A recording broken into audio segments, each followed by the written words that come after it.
Hey guys, it's your girl Sandiwe and I'm back again with another video. So this is like USA part 2 video. So this time I'm gonna be telling you guys about the process of coming back and the life after USA. Don't mind how I look. I know I look horrible. I look like I'm going to play karate, but I just decided to add like makeup while I'm doing the video, while I'm answering some questions. And of course I'm gonna be sipping something, as you guys saw me opening it earlier. Okay guys, so the first question is, do you come back from USA with a lot of money? And I think that it depends on someone. Some people are able to budget. Some people just simply go there to have fun, you know. They don't have responsibilities back home. So I think it depends on a person. Some people just don't have intentions of budgeting. Some people do have intentions of coming back with something. But it's not really a money-making program. Like, you don't really come back with like a lot of money. But if you want to budget, you can budget. I would say, I think I know someone who was working double shifts and stuff like that, and I think that person did say like she managed to save something close to 100,000, I think. Yeah, I'm not gonna say the name. Yeah, it's not, I don't think it was 100, but it was something close to 100. So yeah, and you go there for a year. So some people like are not there to have fun and do like crazy things and buy unnecessary things. So yeah, it just depends on a person. But if you wanna save and you also wanna have some bit of fun, I think you can come back with something, but not much, but it's something. So it just depends on someone. But you don't come back with a lot of money if you are not compromising and saving and smart about your money, you know. Also guys, one thing that helps people with their savings, it's tax returns. So you can like budget, right? Let's say you have maybe 50,000, you manage to save 50,000. You can still get your tax returns depending on how much they were deducting, of course. And yeah, there's no exact amount of saying, oh, you're gonna have this much or your tax returns will be this much. Some people might get like, I don't know, some people maybe came back with 20,000. Like, it doesn't matter, like whatever that you manage to save, it's yours anyway. So yeah, I think it's just like different numbers. But anyway, you always must remember that you also go there to have fun and explore. I'm using this foundation. It's Maybelline Fits Me. I think iyaphela shem. But nje, yeah, I like it so much. It's been so good to me. Okay guys, so the second question is, what's the transport process of coming back? So as a lot of you guys know from my previous video, I did mention that the OVC booked us flights. So if you obviously finish the program, you want to use the same flights because it's a return flight tickets. So we used that obviously, but when we went to the US, they booked a bus for us from the airport to where we stayed. But when we were going back to South Africa, or should I say when we were coming back to South Africa, we had to organize our own transport. Basically, I think they were just giving us like a few days to explore, travel, in the US. But some of us didn't have time for that. We just wanted to come back home. And yeah, so we booked our own bus tickets and trains. Like we just booked different things. I excuse me, I used train with my roommates, and we slept in hotels for 2 nights. So the first night was her birthday celebration, and the second night was us just being close to the airport, so that the next day it's just gonna be easy for us to go to the airport on time. And um it's like a 3-hour drive from where we stay to the airport. I would say like something to 3 hours, if not more, but definitely not 4. It's like 3 hours and some minutes, I would say. I'm not quite sure. And yeah, that's about it, guys. I'm enjoying this champagne, excuse me. Some of you think, oh, this girl loves alcohol. I do. And it's so nice to drink something without having your lipstick on. I thought I would put on some gloss, but sure, I don't know now. Dating my gloss, because right now it's just nice and clean. So ish, the lip gloss. But anyway, question is, do we pay for our luggages when we go to the US or when we come back?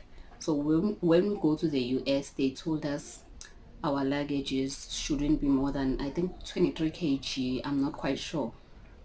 I forgot. I think it was 23 kg, if I'm correct. I had a big suitcase, but my clothes were so small to an extent you could shake the bag and you can hear my clothes moving inside. I didn't have no clothes. I think I had one pair of shoes. No, I had, yeah, I think it was one pair, cause the other pair I was wearing.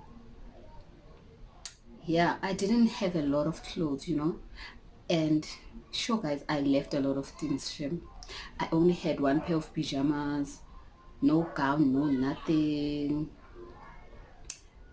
Sure, I had like I left my clothes because I didn't want to pay, because you're going to USA, like it drained us a lot. Like, my mom had to give me like every cent that she had so that I can go there. So I was trying my best, because maybe the airports, they don't give me any additional cost and stuff like this. Like, everything was just, guys. And then I don't know why I'm dragging it. It's probably the champagne. Question is, let me just quickly refill my drink. The next question is, where did I get my 10k from? Yeah, the 10,000, I would say. Like the 500 doesn't really count, because I was working in Manhattan and we were earning peanuts because we were students, which is understandable. We were getting paid 1,500 in a month, and I was working there for 6 months. But I was a student. I had NSFAS allowance, which is okay. I wasn't paying any rent because, NSFAS was covering all of that. I was using free transport with bus, so it's not really a bad thing. For me, it was like it's a pocket money anyway. So,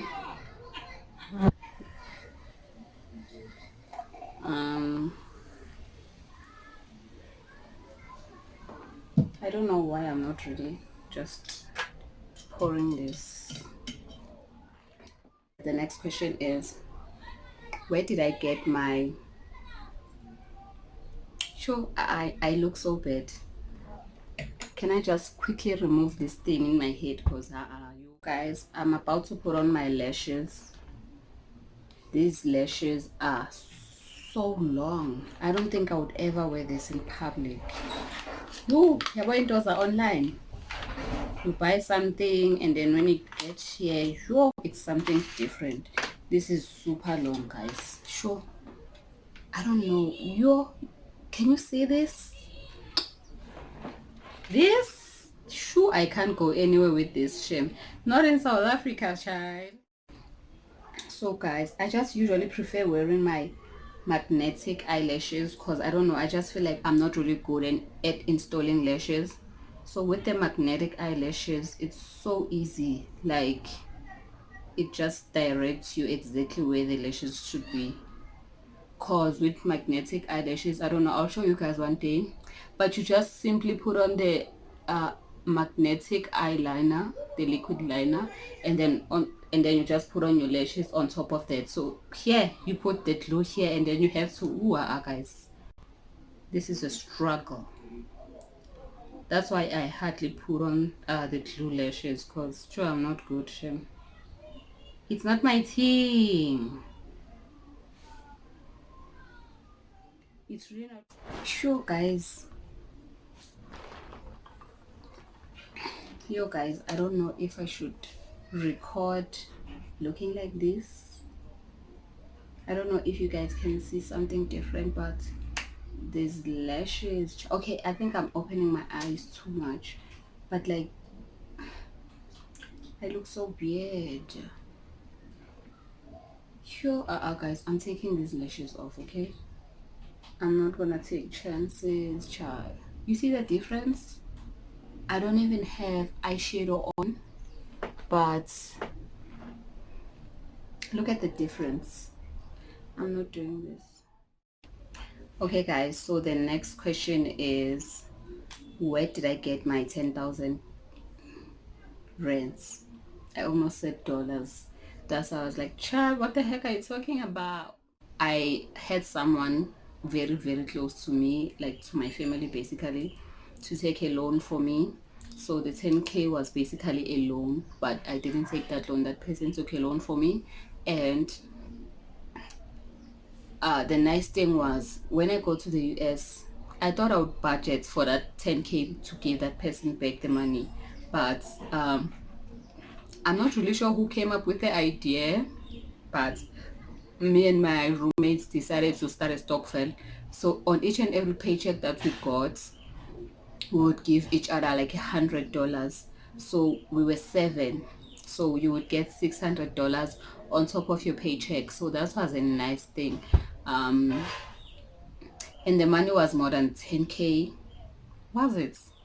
No. I think it was close to 10K. Like, it depends. Irand is stronger, and sometimes it's 15 rand, and 15 rand, $1 is 15 rand, 14 rand. It just fluctuates. So but I think I had to add more money on top of that 600K. I'm not sure how much money I added, but yeah, that really helped me a lot, because I think I was like number 3. Yeah, I was probably number 3 or 4, like, but I was on top of the list. So I think that paying back that person didn't even take me like a month. No, more than a month, because I think like the month would be those 2 people that were on top of me, and then I think I was the third person or the fourth one. So like, it didn't take more than 2 months for me to give that person back their money, which was a good thing. So get straight to the next question. So the next question is, how long was my flight and how was the experience? So the flight, I think I would say it was like almost 20 hours, I would say, but it was like not more than 24 hours, but like, I would say like you travel for a day, like almost for a day. So yeah, because I remember like when I went there, Mhambe, I think Dambam around 4, I'm not quite sure, but I got there, obviously it's different times when I got there, and it was at night. So yeah, it's quite confusing, but it was a very, very, very long flight. And I think what adds to traveling, it's the wait time, because you're connecting 2 flights. So I traveled from OR Tambo to Doha, and I was supposed to take another flight from Doha to Chicago. So I think the waiting period from the 2 airports, the connection, yeah, that also add on the traveling time. So I would say like, you'd say you're traveling for the day, 24 hours you are traveling. You're just napping, you're not even sleeping, you're napping, because you can't be saying, oh, I'm sleeping for 8 hours or something. Now you're just sleeping and waking up, sleeping and waking up, yeah. And then the experience, oh, you umntana sekazi oyimi. So my first time going there to the US, so I didn't know, like guys, that was my second time flying. I've only flew once. I was going to Durban using Kulula. So it's like a 1 hour and some minutes, I suppose, and you don't really even get food there and stuff. So when I was going to USA, I remember I was sitting alone. because like the flights was not really that full. I feel like they tried to, I don't know if it's like my intentions were or what, but like the longest flights, I think you have maybe like 10-hour flights, then you have like less than 10-hour flights, and then the longest one, I'm not sure about the numbers, but the longest flights, like the flights inside is not always full, so there's always space for people to sleep. But like the shortest one is full, like I was no pay for like need three sitting if you guys should be three, so but anyways, asikolapo, I'm sorry to be speaking Zulu to people who don't understand Zulu. So the first time I went there, this beautiful waitress came to me and she asked what she gave me the menu first, and she asked what I would like to eat for dinner. So they first hand out the menu, right, and they give you like time to look at it and stuff like that. And I noticed they don't have prices on the menu. Like they would say maybe beef, or they would say wine list and stuff like that, but they don't have prices. So I was like, why would I want to order something not knowing the price? So I was like, I'm not even gonna pay attention to this. I'm just gonna ask how much is something before I order something. I don't wanna be going to the US broke. Angifuni ukuba broke eflightini ngingakafiki nala engikhona. Okay, so sorry guys, this champagne is making me burp, and I don't wanna burp. I feel like you awkward that thing in front of people, especially in the camera, but like here. Moving right along, so I was like, oh no, how much is this? Like, do we have to pay for the food? Like, how much? Like, how does the pricing go? When she asked what would I like to have for dinner, because my flights from Tambo to Doha was late when I was going to the US. And she was like, no, the food is covered, the drinks is covered, like everything, you just choose anything you want from the menu. Child, you should have seen me. You should have seen me ordering some wine. Sure. I was already taking them snippets, and I'm like, yo, we are getting free food. Like, everything was like, oh my gosh. Everything for the first time is so overwhelming. Plus, I don't want to lie. And yeah, I ate. The food flights is quite different. It's just something like, as long as everything is weird. I feel like it's too processed. I don't know how to explain it, but everything doesn't taste normal. From even like a bun or beef or chicken, like everything is like, okay, it's different. It's not like the ones that we used to. I don't know if it's the way they cook it or what, but anyways, it's eatable. Okay, I enjoyed it. and I like the food portion. It's not too much. We are share and then you feel bad, so the food portion is really good. It's not big, it's not small, it's okay for people. And they also offer snacks, so like that flight was amazing, very very amazing. And guys, let me tell you this again. When I went to the US, right, I didn't really drink a lot of wines. I think I ordered one glass of red wine, and the one was dry. And I was like leaving South Africa, so I had a lot of emotions. I didn't know how I felt. Like, I wasn't happy, I wasn't sad, I was just in between. I had no emotions at all. I was thinking, vele vele, I'm not gonna see my mom and sister for a year. I'm not gonna see my friends. It was like, I don't know, I like being freezing. Like, I don't know how I felt, like, at all. Like, some people were crying because they were leaving their families, but I didn't cry. Like, bengingazazi nje ukuthi maybe. And I know some people will say, I know my friends, if you like, I know you will watch this, of course, like you will say, oh Thandiwe, you cried. I cried at the airport because, like, the process of fixing things, like, because in a program you must change your rands, like your cash into dollars. You must angazi but it's photocopy my ID, whatever that situation, wrapping your bag, like the whole thing. Like, I was never ready for that whole process, so the experience for me was overwhelming, right? And I felt like I'm trying to do this and it's not working. When I was trying to exchange my money, I don't know what was wrong, or my card was, I don't remember what was wrong, but things were not working out for me, like I think for a good hour, I would say. So like I felt like isikhathi siyahamba, like ngizoshiwa flights, and I might not go to USA anymore. So I started feeling like, sure, this thing, like nothing is working out. Like when I'm trying to do this, it's not working. When I'm trying to do that, it's not working. And like, and then I started thinking, anxiety really, you say things are not working out for me. People are like, me ngibona abantu realize, I was like, oh, people are like, bayayenza, and when I'm stuck, I don't even know anyone, ungangisiza. So I was like, sure, I started crying because I didn't want to go to flighting. That's the only reason that I cried, because I wanted to go to the US. But when I was hugging my family for the last time, I remember when I was hugging them, like I saw those lights from the airport. And I remember when I was hugging my friends, and when I was hugging my mom,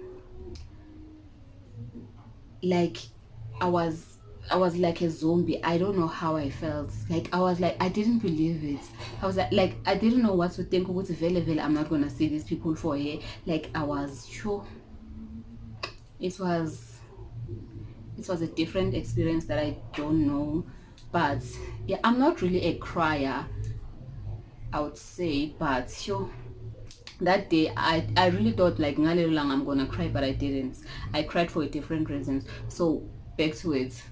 In the flights, like I was still like this, I was still feeling the same. I didn't know how I felt. I didn't know what to think, like what to act, like I didn't know nje. Everything was like boom, lights off. So I just ordered one glass of wine, and mind you, like I don't think I was really like an alcohol person to that extent. So I just ordered one glass of wine, and then that was it. And some people were ordering Henneken, Abafana, South African guys, and beers. They were drinking. Hey, people were drunk. People were having fun. Hey, hey, hey, hey, hey. Hey, I mean, I was like, boom. And then when we came back now, child, that was when yay, yay. I was dangerous. So when we came back to South Africa, that's when I knew, like, guys, the way I wanted to have lots of alcohol, I would even. And the next question is, was I ever homesick? Sure, guys. Like a big capital letters. Yes. That big way, like that big yes. I was extremely homesick. Like, when I was in USA, I didn't really spend time with people. Like even my housemates, I would just lock myself in the room, like not really lock myself, but I'd just be in my bed, and I'd be watching a movie, or most of the time I would just be like having a wine when I'm off. Or yeah, like sometimes I would go out with my roommates, obviously for breakfast or for lunch or anything, but like most of the time I would just be in my room sipping some wine or sipping whatever, and I would just be chatting with my friends, video calling them, chatting with my mom, my family, my sister, and stuff like that. So I was really, really, really homesick. And me doing that, me just being alone in my room and chatting to my people, I think like being and feel better, like being and feeling okay, at least I like, I feel close to them. Because I don't know, I think it took me time to realize what it very like oceans apart. I mean, it's long, guys. Yeah, but it took me time to realize it was I was oceans apart with my loved ones. So yeah, when that kicked in, and sometimes I remember I would just go, like remember when 17, I would just go like to the outlets, and it's dark, and I'd be putting on some guys in here. I mean, I was like, I had my depressing moments, like it was really depressing. Sometimes like I would just call my mom, and then when she answers, I'll start crying. And I'm not just saying, like I'll start crying. Like I used to think a lot when I was in USA. Like that's one thing about me. I used to think so much, and I don't know, I just got like used to a bad habit of just enjoying like drinking by myself. And yeah, I think now I'm still used to that habit of just enjoying my space. But yeah, being away from home is not that easy. It's not. Sometimes like you have a bad day at work and you just wish you can tell your mom about it, or you can tell your friend about it, but like you have no one close to you that you can tell. Obviously I had roommates. Yes, I'm not sure if we, you see, I don't even know what it says how far with this thing, because it's just dark. And the next question is, how did I adjust or get used to the different time zones? It was really not easy, guys, because when we took off from OR Tambo to the US, it was in the evening from this side in South Africa. And then when we got to the US, because we were traveling for almost 24 hours, because we had like times we were waiting for the shuttle, and that 3-hour drive to our, excuse me, to our apartment. So I would say like it took us like almost a day. So when we got there, I think umzimba was so jealous it's in the morning, but when we got there it was at night, so we couldn't sleep, because when it's in the morning here in South Africa, it was at night that side, so we were supposed to sleep in the morning that side. So it was not easy. Sure, it was really not easy. Even with communicating with our loved ones, like when you wake up in the morning, you wouldn't just say good morning, because for sure Google, it's during the day or it's at night. So it took time to adjust.